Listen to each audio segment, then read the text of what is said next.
Hello to everyone, welcome to my channel Beauty Tips. عید الفطر رمضان المبارک کے مقدس مہینے کے اختتام کے بعد اگلے دن عید الفطر کا دن ہوتا ہے۔ ماہ رمضان کیا ہے، کس لیے آتا ہے، کس کا مقصد کیا ہے؟ اللہ تعالیٰ نے اپنے نیک بندوں کے لیے نیکی کرنے کا مہینہ مقرر کیا ہے۔ ویسے تو ہر لمحہ احکام النبی پر عمل کرنا ہر مسلمان کا فرض ہے، لیکن ماہ رمضان ایک ایسا مہینہ ہے جس میں رحمت الہی کا خاص نزول ہوتا ہے۔ خدا خود کہتا ہے کہ آؤ، جس کا جی چاہے جھولیاں بھر لو، اسے ضائع مت کرو۔ یہ مہینہ سال کے بعد آئے گا، اس وقت تم ہو دوبارہ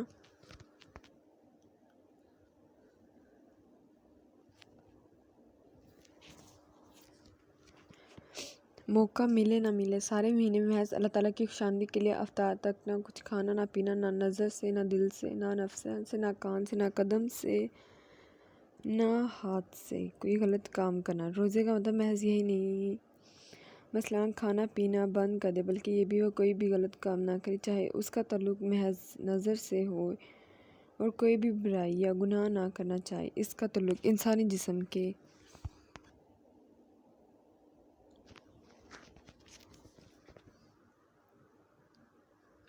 کسی بھی حصے کے ساتھ ہو۔ گیا ہر برائی کا دروازہ اپنے لیے بند کر لے۔ اتنی بڑی ذمہ داری نبھانے کے بعد جو خوشی کا دن آتا ہے اسے عید الفطر کہتے ہیں۔